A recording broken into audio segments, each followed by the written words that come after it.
आज हम शुरुआत करने वाले हैं एक नए लेसन की, that is classification of elements and periodicity in properties. इस चैप्टर में हम ये पढ़ेंगे कि जो पीरियोडिक टेबल है, जो आज हम पीरियोडिक टेबल पढ़ते हैं, मॉडर्न पीरियोडिक टेबल, वो एग्जिस्टेंस में कैसे आई, उसका वहां तक पहुंचने में क्या सफर रहा। आइए शुरुआत करते हैं classification of elements and periodicity in properties की।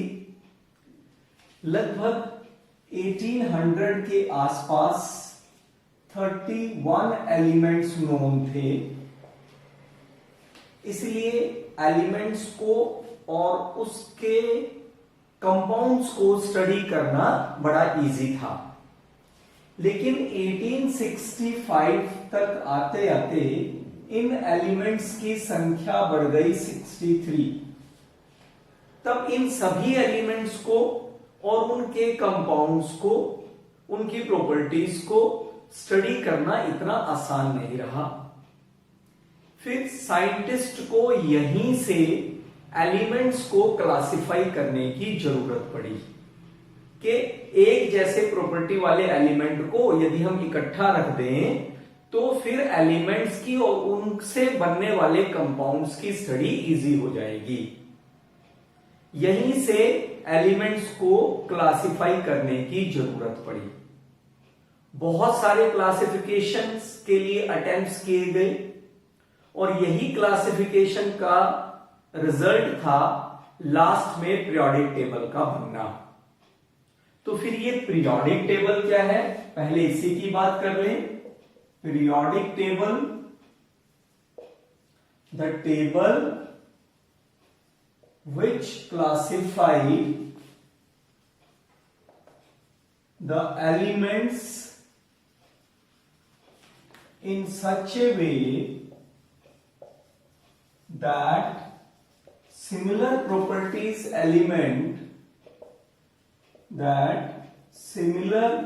properties elements grouped together while different properties element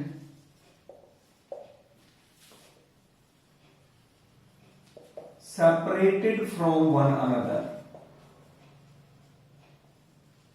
यानी एक ऐसी क्लासिफिकेशन जिसमें जो एक जैसी प्रॉपर्टी वाले एलिमेंट थे उनको इकट्ठा रखा जाए और जो अलग अलग प्रॉपर्टी वाले एलिमेंट थे उनको अलग अलग कर दिया जाए। तो इस टाइप की जो क्लासिफिकेशन है that is called as the periodic table. Elements को क्लासिफाई करने के बहुत सारे अटेम्प्ट्स किए गए, उनमें से जो कुछ सक्सेसफुल अटेम्प्ट्स हुए उनके बारे में हम यहां थोड़ी सी चर्चा करेंगे। सबसे पहला जो कुछ सक्सेसफुल attempt था that was the Dobereiner triad।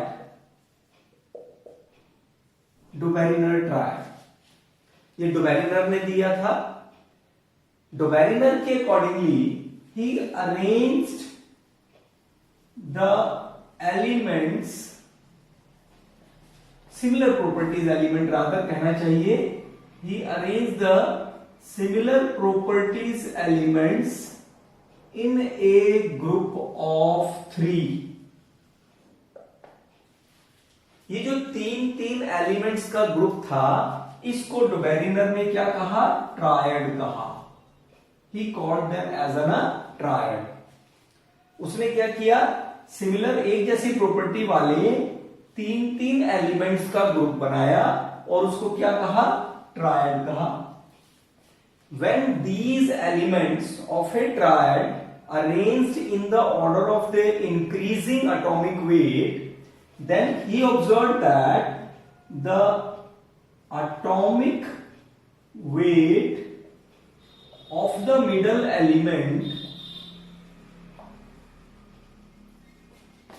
is found to be roughly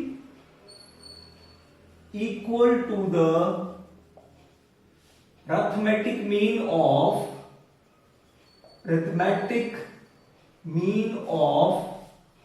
atomic weight of the other two। पहले क्या किया, एक जैसी प्रॉपर्टी वाले 3 एलिमेंट का ग्रुप बनाया, उसको ट्रायड कहा, और जब उन एलिमेंट्स को इंक्रीजिंग एटॉमिक वेट के बेस पर अरेंज किया तो क्या देखा गया कि जो मिडल एलिमेंट था उसका एटॉमिक वेट इज रफली equal to the average of atomic weight of the other two. वो कौन कौन से ट्रायड थे, जैसे एक था लिथियम, सोडियम, पोटेशियम, देन फिर आयरन, कोबाल्ट, निकल, इसी तरह से calcium, strontium, barium and chlorine, bromine and iodine. ये 4 ट्रायड थे जिसके बारे में डुबेरिनर ने डिस्कशन की। तो देखते हैं कि क्या ये इसकी जो स्टेटमेंट थी क्या इस पर इंप्लीमेंट होती है। Lithium atomic weight 7, 23 sodium and potassium 23 and potassium is 39। तो अब देखते हैं कि इन दोनों का जो एटॉमिक वेट का एवरेज है वो कितना आता है। ये हो गया 46 दैट इज इक्वल टू 23। या तो ये इक्वल है या रफली इक्वल है। तो ये 23 किसका एटॉमिक वेट है, मिडल एलिमेंट का एटॉमिक वेट है। सो इसका मतलब तो उसकी जो अरेंजमेंट थी ट्रायड के रूप में 3 एलिमेंट की वो सही थी। बट ये जो क्लासिफिकेशन थी डुबेरिनर की ये कोई बहुत ज्यादा सक्सेसफुल नहीं हुई। उसके पीछे कारण था कि ही discussed only about the 4 triads. सिर्फ वो 4 ट्रायड के बारे में ही डिस्कस कर सका था, इससे ज्यादा उसने कोई डिस्कशन नहीं की। इसके बाद जो नेक्स्ट अटेम्प्ट किया गया एलिमेंट्स को क्लासिफाई करने का that was the Newlands law of octave. Newlands के accordingly when the elements are arranged in the order of increasing atomic weight, then the property of every eighth element is found to be similar to that of the property of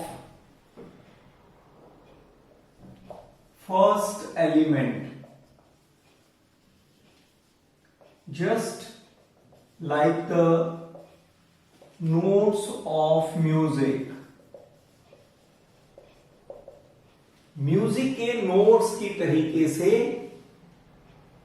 हर एक 8वें element की property first element के जैसी मिलती है। कब? जब elements को उनके इंक्रीजिंग एटॉमिक वेट के आधार पर अरेंज किया जाता है। This is what we call the Newlands law of octave. Octave means a group of notes of music. Newland के अकॉर्डिंगली जब लाइटर एलिमेंट को उनके इंक्रीजिंग एटॉमिक वेट के बेस पर अरेंज किया जाता है तो हर एक 8वें एलिमेंट की प्रॉपर्टी पहले एलिमेंट के प्रॉपर्टी से मैच करती है। This is called as the Newlands law of octave. For example lithium, then beryllium, boron, carbon, nitrogen, oxygen, fluorine and then sodium, then magnesium and so on. इस तरीके से ये arrangement चलती रहती है। ये फर्स्ट एलिमेंट है, ये सेकंड, ये थर्ड, फोर्थ, फिफ्थ, सिक्स, 7। हर एक 8वें एलिमेंट की प्रॉपर्टी यानी लिथियम के नीचे जो 8वां एलिमेंट है सोडियम, इसकी प्रॉपर्टी लिथियम से मैच करती है। इसी तरीके से बेरिलियम से 8वां एलिमेंट कौन सा है, मैग्नीशियम, इसकी प्रॉपर्टी बेरिलियम से मैच करती है। So this is called the Newlands law of Octave. But इस क्लासिफिकेशन की कुछ एक अपनी ड्रॉबैक्स थी। एक तो ये जो क्लासिफिकेशन थी, it is applicable to the elements with atomic weight 40, यानी सिर्फ लाइटर एलिमेंट्स पर, यानी कैल्शियम तक ही ये क्लासिफिकेशन एप्लीकेबल थी। दूसरा, न्यूलैंड्स के अकॉर्डिंगली ये 1865 में लॉ दिया गया था और उसके अकॉर्डिंगली उस समय 63 एलिमेंट्स नोन थे। उन्होंने कहा कि इसके अलावा, इन 63 एलिमेंट्स के अलावा और एलिमेंट्स एग्जिस्ट नहीं करते हैं। सो ये दो मेजर ड्रॉबैक थे न्यूलैंड्स लॉ ऑफ ऑक्टेव के। इसके बाद जो नेक्स्ट अटेम्प्ट किया गया, that was the Lothar Meyer arrangement. Next attempt elements को क्लासिफाई करने का किया गया बाय द लोदर-मेयर। लोदर-मेयर ने क्या किया, he plotted a graph between the atomic volume and atomic weight of the different element. Atomic volume क्या होता है, ग्राम atomic weight divided by its density, that is the atomic volume। तो हर एक element की एटॉमिक वॉल्यूम को atomic weight के against plot किया और हमें कुछ इस टाइप का कर्व मिला। यहां से लोदर-मेयर ने प्रपोज किया, क्या ऑब्जर्व किया उसने, कि elements with the similar properties occupy similar positions of the curve, यानी जो एक जैसी प्रॉपर्टी वाले एलिमेंट हैं उन्होंने कर्व पर एक जैसी पोजीशन ऑक्यूपाई की है। फॉर एग्जाम्पल, जो फर्स्ट ग्रुप होता है, यानी जिनको आज मॉडर्न पीरियोडिक टेबल में जिनको अल्कली मेटल्स कहा गया है, कौन से, lithium, sodium, potassium, rubidium, caesium. These are the most electropositive elements. इन इलेक्ट्रोपॉजिटिव एलिमेंट्स ने peak of the curve occupy की है। तो इसका मतलब क्या है कि ये सारे एलिमेंट्स क्या है, एक जैसी प्रॉपर्टी के हैं। इसी तरह से जो लेस इलेक्ट्रोपॉजिटिव एलिमेंट है, लेस इलेक्ट्रोपॉजिटिव, इससे नेक्स्ट ग्रुप, जिनको आज मॉडर्न पीरियोडिक टेबल में अल्कलिन अर्थ मेटल्स के नाम से जाना जाता है, वो कौन से हैं, जैसे beryllium, magnesium, calcium, strontium and barium. तो they occupy the descending positions of the curve. ये देखिए, बेरिलियम, मैग्नीशियम, कैल्शियम, ये डिसेंडिंग पोजीशंस हैं कर्व की, डिसेंडिंग पीक्स, ये स्ट्रोंशियम, देन बेरियम। इसी तरह से जो मोस्ट इलेक्ट्रोनेगेटिव एलिमेंट होते हैं, जिनको मॉडर्न पीरियोडिक टेबल में हैलोजेंस के नाम से जाना जाता है, ये मोस्ट इलेक्ट्रोनेगेटिव एलिमेंट होते हैं, दे occupy the ascending positions on the curve. Curve पर जो पीक्स हैं उसकी असेंडिंग पोजीशंस ऑक्यूपाई की हैं। जैसे यहां पर फ्लोरीन, क्लोरीन, ब्रोमीन, आयोडीन, ये असेंडिंग पोजीशंस ऑक्यूपाई कर रहे हैं। तो इस तरीके से ये उसकी जनरलाइजेशन थी। यहां से लोदर-मेयर ने प्रपोज किया कि the physical properties of the elements are the periodic functions of their atomic weight, यानी एलिमेंट्स की फिजिकल प्रॉपर्टीज उसके और उसके एटॉमिक वेट में कुछ ना कुछ रिलेशनशिप है। एलिमेंट्स को क्लासिफाई करने का सबसे ज्यादा सक्सेसफुल अटेम्प्ट वो मेंडलीव के द्वारा किया गया। दमित्री इवानोविच मेंडलीव, जो एक रशियन केमिस्ट थे, इन्होंने उस समय जो 63 एलिमेंट्स नोन थे, 63 एलिमेंट्स, हर एक एलिमेंट की फिजिकल एंड केमिकल प्रॉपर्टीज का रिलेशनशिप स्टडी किया विद देयर एटॉमिक वेट, यानी एलिमेंट के एटॉमिक वेट का उस एलिमेंट की फिजिकल और केमिकल प्रॉपर्टीज के साथ रिलेशनशिप स्टडी किया। हर एक एलिमेंट की reaction, the reaction of each element with hydrogen and oxygen ये स्टडी की गई, यानी जब एलिमेंट हाइड्रोजन के साथ रिएक्ट करता है तो हाइड्राइड्स बनाता है, और ऑक्सीजन के साथ रिएक्ट करता है तो ऑक्साइड्स बनाता है। यानी हर एक एलिमेंट के हाइड्राइड्स और ऑक्साइड्स स्टडी किए गए, फिर उनके फार्मूले डिवाइस किए गए, उन ऑक्साइड्स और हाइड्राइड्स के। हर एक हाइड्राइड और ऑक्साइड की प्रॉपर्टी स्टडी की गई।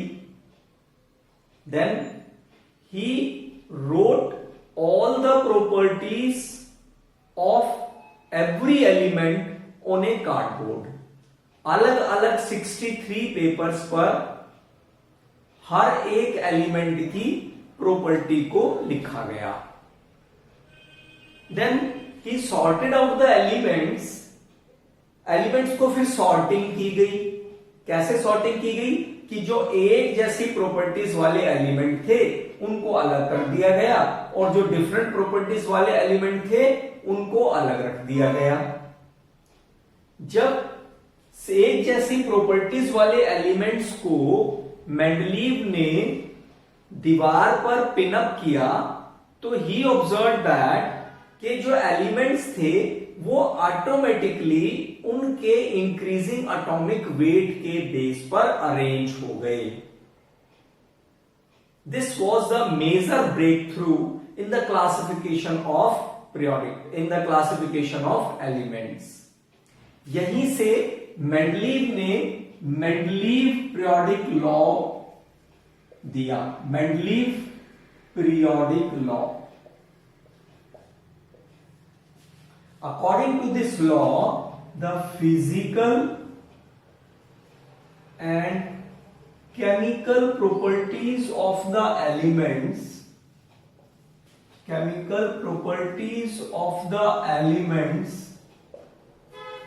are the periodic functions of their atomic weight। क्या मतलब हुआ कि when the elements arranged in order of their increasing atomic weight,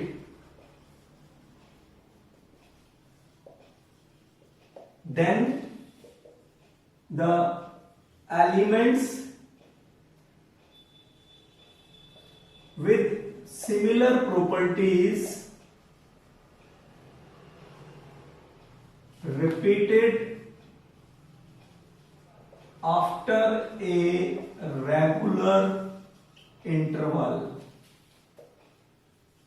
यानी जब एलिमेंट्स को उनके इंक्रीजिंग एटॉमिक वेट के बेस पर अरेंज किया जाता है तो एलिमेंट्स की जो एलिमेंट सिमिलर प्रॉपर्टीज वाले होते हैं वो एक रेगुलर इंटरवल के बाद रिपीट होने शुरू हो जाते हैं। This is called as a Mendeleev periodic law. ये जो मेंडलीव ने पीरियोडिक टेबल दी थी इसकी कुछ एक इंपॉर्टेंस थी। वो सबसे बड़ी इंपॉर्टेंस क्या थी कि he left some gaps in his periodic table. उस समय जो एलिमेंट नोन नहीं थे उन एलिमेंट्स के लिए भी मेंडलीव ने अपने पीरियोडिक टेबल में कुछ जगह जोड़ दी। जैसे ई का एल्यूमिनियम एलिमेंट के नीचे जो उसने गैप छोड़ा उसको कहा ई का एल्यूमिनियम।